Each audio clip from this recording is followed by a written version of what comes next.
Welcome to Turkish TV series. Today, I bring you something many of you have been asking for a long time. The most addictive Turkish revenge series in existence. Because if there is one thing Turks do better than anyone else, it is building a story where someone who was betrayed, humiliated, or destroyed decides to rise up and collect what they are owed with interest. Watch out for what I bring you today because these productions do not let you go. But before we get started, it would mean a lot if you took a moment to leave a like and subscribe to the channel. Thank you so much for your kind support. Number 10, Forbidden Apple.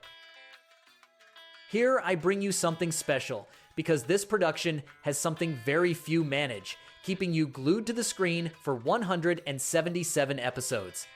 Forbidden Apple starts with a premise that seems simple but hides a time bomb. Yildiz is a middle-class girl who dreams of escaping poverty by any means necessary. Ender, on the other hand, is a high society woman who has all the money in the world but is about to lose the only thing that matters to her: control. So Ender makes Yildiz a proposal that no desperate girl would refuse. "Seduce my husband, help me get a divorce, and I'll pay you generously." What Ender did not calculate was that Yildiz was not going to settle for the money. She kept the husband, and there begins a war between two women that escalates season after season to levels no one imagined. Betrayals, alliances, crossed revenges, the good sister who also ends up caught in the chaos. To be honest, the series stretches too much toward the end, and some character arcs repeat until they become tiresome. I paused it more than once out of frustration myself. But if you stick through the first seasons, the hook is brutal. The apple nobody should taste, and nobody can stop biting. Number 9, North and South. I won't lie to you, this one hit me hard when I first watched it, and I had already been watching Turkish series for years. North and South is one of those productions that breaks you from the inside in ways you did not expect. Kuzi and Guni are brothers North and South, literally opposites. Kuzi is impulsive, wild, heart on his sleeve. Guni is calculated, orderly, the one who always does things right, and both fall in love with the same girl, Semir, without knowing it. When everything explodes on that fatal night, Guni drives drunk and kills a man. And what does Kuzi do? He takes the blame. He goes to prison for his brother. 4 years of confinement to protect someone who then steals his entire life. When he gets out, Guni has the job, Semre, the future that Kuzi built for him. And Kuzi has nothing except a rage that does not fit inside his chest. Hivank Tatlıtuğ in this role is absolutely memorable, one of his finest performances. This production has emotional layers very few series reach. It is not perfect. The second season loses some intensity and certain secondary characters feel forced. But the underlying story of these two brothers leaves you speechless. One of the greats, without question. Number 8, The Raven. From its premiere in February of 2019, this production attracted attention for one very clear reason. It does not look like anything else you have seen in the Turkish revenge genre. The Raven takes us into the story of Kuzgun, a child who grew up on the streets after his father, an honest police officer, was betrayed by his own partner and ended up in prison for a crime he did not commit. 20 years later, Kuzgun is no longer that frightened boy. He is a man forged in the darkness, infiltrated in the same criminal organization that destroyed his family, ready to collect every debt with interest. The problem, and there is always a problem in these stories, is Dila, the daughter of the man Kuzgun has to destroy. The first love of his entire life. He tries to harden himself, tries to ignore what he feels, but that fire is not extinguished by willpower. The pace of this series is what distinguishes it most. No filler, no wasted episodes, always focused on the leads. The cast is extraordinary, and the chemistry between Barış Arduç and Berku Biricik is one of the most natural I have seen. My only complaint is that 21 episodes feel insufficient just when the plot was reaching its highest point. It ended. I understand those left with that bitter taste. But what exists is worth every minute. Number 7, Ramo. Pay close attention to this one because it is inspired by a real person, and that gives it a different weight from the very first episode. Ramo lives in the neighborhood of Taskapi in Adana and is the leader of his people. His family works for Cengiz, the crime boss who controls the entire region, doing the dirty work, while the boss keeps all the money and the power. Ramo endures, endures, and endures until he stops enduring. The trigger is the humiliation of his family, and when Ramo decides to rebel, he does it without retreating. But there is one detail that complicates everything.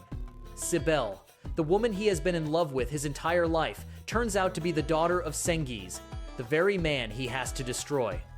Murat Yildirim in this role is a force of nature, and Ezra Bilgic as Sibel is equally powerful.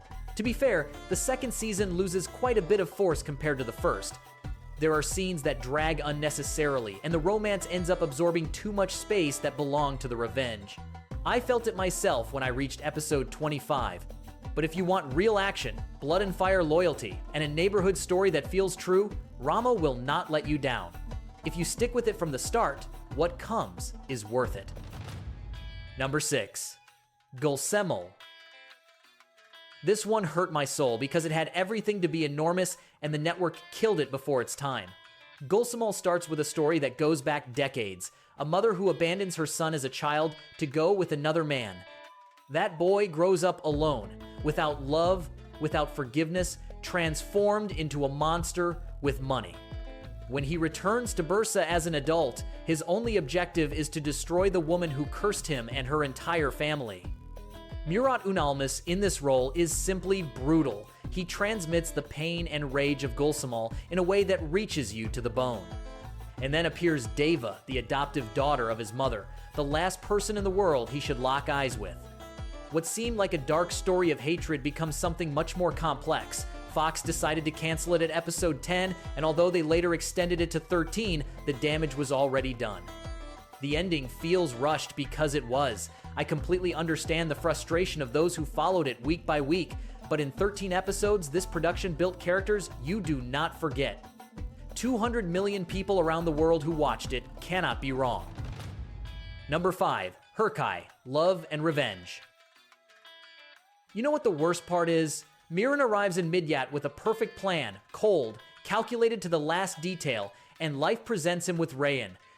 Herkai, Love and Revenge puts us in front of one of the most difficult conflicts a human being can face, when the person you must destroy turns out to be the person you fall in love with. Miran Aslanbey was raised by his grandmother Aziz with a single purpose: to take revenge on the Sadoglu family, whom he holds responsible for the death of his parents. The plan is simple: marry the patriarch's granddaughter, use her, humiliate her, and discard her. But Rayan is not what he expected. She is pure, genuine, brave in a way Miran does not know how to process. And there begins the torment. The series is filmed in Midyat and Mardin, and the photography is some of the most beautiful I have seen in Turkish television that is undeniable. However, I have to be honest. There are moments in the second and third seasons where the story goes in circles and some twists feel forced. I admit I had to pause at certain moments. But the chemistry between Akin Akinozu and Ebru Sahin is magnetic from beginning to end.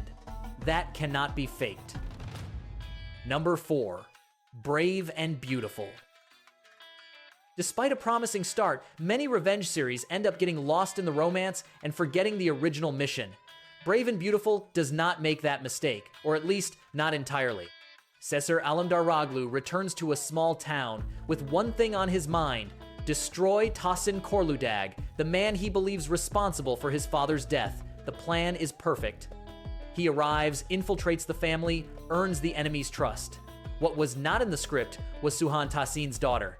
Independent, intelligent, loyal to her family to the end. And Cesar, who arrived ready for anything, cannot help but fall. The tension between them is electric from the very first episode, and Kavant Tatlatug alongside Tuba Buyukustin on screen together is a combination that simply works. This production won the Silver Bird Prize at the 2017 Seoul International Drama Awards as Best Dramatic Series, and you understand why. Now, it must be said, some secondary subplots feel unnecessary and stretch the central conflict more than needed. But the core of the story, revenge that transforms into impossible love, is executed with a solidity very few series reach. The ending of this story will leave you speechless. Number 3. Family Secrets. Nobody is talking about this enough, and I don't understand why. Because Family Secrets is one of the most intelligently constructed series Turkey has produced in the last 10 years. Here, revenge does not come with fists or weapons. It comes with files, evidence, legal lies, and judicial maneuvers that leave your jaw on the floor. Ceylin is a lawyer who, since she was a student, vowed to make the system pay for wrongly imprisoning her father. Ilgaz is a prosecutor living on the opposite side, the law, blind and rigid. When a murder forces them together, neither imagines that the case will change everything they believed they knew about their own families. The writing by Sima Ergenekon is brilliant. The plot twists are genuine, not manufactured to surprise, but to reveal truths that were there from the beginning. Hinar Deniz as Ceylin gives a performance you do not forget, and the chemistry between her and Kan Ergenkoglu builds one of the most intense couples in recent Turkish television. It must be said that the third season does not fully maintain the level of the first two, and some fans were disappointed by certain twists. I understand them, but it won the International Emmy as Best Telenovela in 2023, and that does not happen by accident. I finished it in 3 days. Now you know. Number 2, Love and Black Money.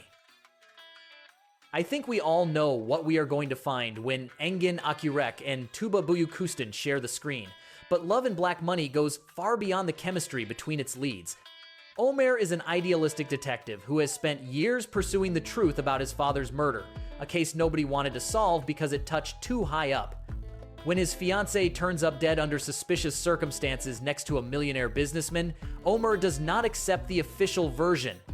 There is something bigger behind it, and that something leads to the darkest layers of the Turkish mafia. On the other side is Elif, a jewelry designer who returns to Istanbul for her father's funeral and discovers that the man she loved so much was actually the head of a money laundering network. Two people destroyed by the same shadows who end up joining forces to survive and, without meaning to, falling in love. This production was sold in over 107 countries, and Engin Akürek won Best Actor at the 2015 Seoul International Drama Awards. To be honest, toward the end of the second season, the story loses some tension, and there are episodes that feel redundant. But when this production is at its best, and it is at its best for most of the 54 episodes, nothing compares. One of the great references of the genre. Number 1, Ezil.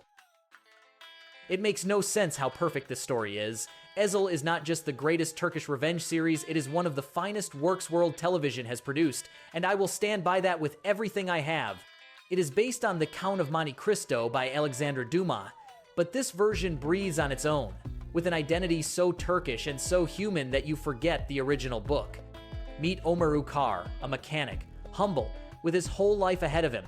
He returns from military service, has his two best friends Cengiz and Ali, and has Asan, the woman he is madly in love with. In a single day, all three destroy him. They set a trap, frame him for a robbery and a murder he did not commit, and abandon him to his fate in prison while they divide up the money and the life that was his. Years later, Omer leaves that hell as a different person. He is no longer called Omer. He is called Ezil, and he has returned so that each one pays exactly what they owe. What elevates Ezil above any other revenge story is the moral depth it carries in every episode. He is not a man who took revenge and lived happily ever after. He is a man who discovers that revenge has a cost nobody warned him about. Kenan Emirzialioglu gives one of the most powerful performances in the history of Turkish television, and the music by Toygar Izikli turns every scene into something that does not leave your memory. The negative? Some feel that certain episodes in the second season drag more than necessary. I lived that myself. But when you reach the end, that ambiguous, poetic, devastating ending, you will understand why 71 episodes were not enough to close something this grand. Ezil is not watched. Ezil is experienced. And with that gem, we reach the end of this top. I hope this list reminded you why Turkish revenge series are simply in a league of their own. If you have already watched any of these, tell me in the comments which one left you the most destroyed. And if there is one you think deserved to be here and isn't, I want to know that too, because there may be a second video on this. Hit like if you enjoyed this content, share it with anyone who is also a fan of Turkish series, and see you in the next video. Until next time.